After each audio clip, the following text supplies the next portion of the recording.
മലയാളത്തിലെ സ്ത്രീപക്ഷ എഴുത്തുകാരിൽ പ്രധാനിയാണ് അഷിത. അഷിതയുടെ പ്രധാനപ്പെട്ട കൃതികൾ വിസ്മയ ചിഹ്നങ്ങൾ, അപൂർണ വിരാമങ്ങൾ, കല്ലുവച്ച നുണകൾ, ഒരു സ്ത്രീയും പറയാത്തത്, അഷിതയുടെ കഥകൾ എന്നിവയാണ്. വ്യത്യസ്തമായ രചനാശൈലി കൊണ്ട് ശ്രദ്ധേയയാണ് അഷിത.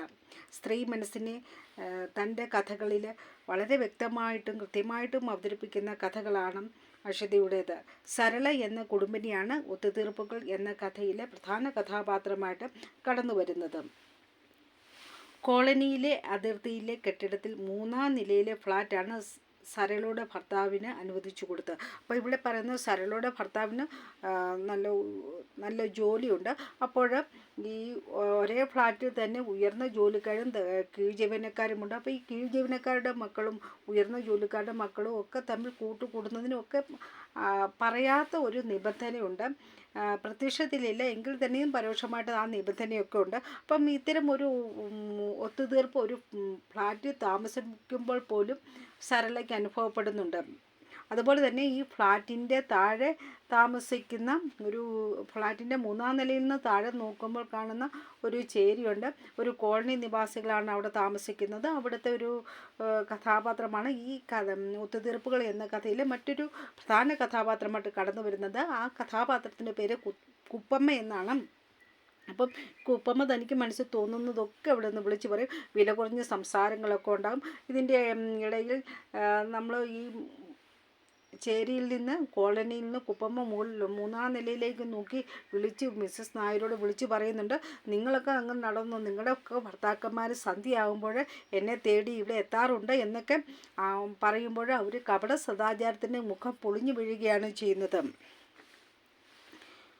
അഷിതയുടെ ഒത്തുതീർപ്പുകൾ എന്ന കഥയിലെ പ്രധാന കഥാപാത്രമാണ് സരള എന്ന് നമ്മൾ പറഞ്ഞിരുന്നു. സരളയുടെ കുടുംബം താമസമാക്കിയ ഒരു കോളനിയിൽ 2 തരം ലോകമുണ്ടെന്ന് നമ്മുടെ ഈ കഥയിൽ വായിക്കുമ്പോൾ നമുക്ക് മനസ്സിലാകും. ഫ്ലാറ്റുകളിൽ ജീവിക്കുന്ന മാന്യന്മാരും പരിഷ്കൃതരായവരുമാരുടെ ലോകമാണ് ഒന്നാമത്. രണ്ടാമത് ഈ ഫ്ലാറ്റിൻ്റെ പിന്നിൽ കുടിൽ കെട്ടി താമസിക്കുന്ന ദരിദ്രരായ മനുഷ്യരാണ് മറ്റൊന്ന്. ഫ്ലാറ്റിലുള്ളവർ പൊതുവെ മറ്റുള്ളവരോട് പുച്ഛത്തോടെയാണ് നോക്കിക്കാണുന്നതും പെരുമാറുന്നതും. എന്നാൽ ഉയർന്ന നിലയിൽ താമസിക്കുമ്പോഴും അവരോട് സഹതാപം തോന്നുന്ന ഒരു വ്യക്തിയായിട്ടാണ് ഇവിടെ നമുക്ക് സരളയെ കാണാവുന്നത്.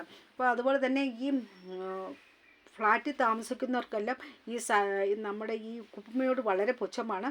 അപ്പോൾ ഈ സരളയ്ക്ക് മാത്രം ഒരു നമ്മുടെ ഈ കുപ്പമ്മയോടൊരു ഉള്ളിലൊരു സഹതാപമൊക്കെ തോന്നുന്നുണ്ട്. എങ്കിലത് പുറമേയോട്ട് കാണിക്കുന്നുമില്ല.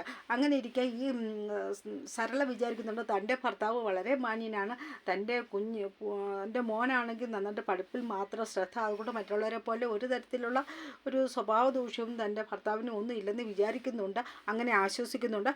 അങ്ങനെ ഇരിക്കും ഒരു സമയം നമ്മുടെ ഈ സരള റൂമിലേക്ക് വരുമ്പോൾ ഭർത്താവ് ഈ ജനലിൻ്റെ കർട്ടൻ മാറ്റി താഴേക്ക് നോക്കിയാണ്. പെട്ടെന്ന് സരള നോക്കുമ്പോൾ കുപ്പമ്മ താഴെ നിന്ന് കുളിക്കുന്നതാണ് കാണുന്നത്. അപ്പോൾ ഇവിടെ ഒരു കപട സദാചാരത്തിൻ്റെ ഒരു മുഖം അഴിഞ്ഞു വിടുകയാണ് ചെയ്യുന്നത്. എന്നാൽ ആളുകളുടെ പൊതുവായ മനോഭാവത്തെ സരള അംഗീകരിക്കുന്നില്ല. അപ്പോൾ ഇവിടെ സരള വിചാരിക്കുന്നുണ്ട് മറ്റുള്ളവരെ പോലെയല്ല താൻ കുറച്ചുകൂടി വിദ്യാഭ്യാസമൊക്കെ ഉള്ളതുകൊണ്ട് ആ ഒരു മനോഭാവം വേണം മറ്റുള്ളവരോട് പുലർത്താൻ എന്ന് സരള വിചാരിക്കുന്നുമുണ്ട്. സ്വയം അഭിമാനിക്കുന്ന ഈ സംസ്കാര സമ്പന്നത പോലും ഒരു പൊയ്മുഖമാണെന്ന് ഈ കഥയുടെ അവസാനം വെളിവാകുന്നുണ്ട്. കാരണം ഈ കുപ്പമ്മയെ നോക്കി തൻ്റെ ഭർത്താവ് നിൽക്കുന്നത് കണ്ടപ്പോൾ കുപ്പമ്മയെ മനസ്സിൽ പുറപ്പെടുത്തുകൊണ്ട് വില കുറഞ്ഞ പദങ്ങൾ പ്രയോഗിക്കുന്ന സരളയാണ് നമുക്കിവിടെ കാണാനായിട്ട് സാധിക്കുന്നത്.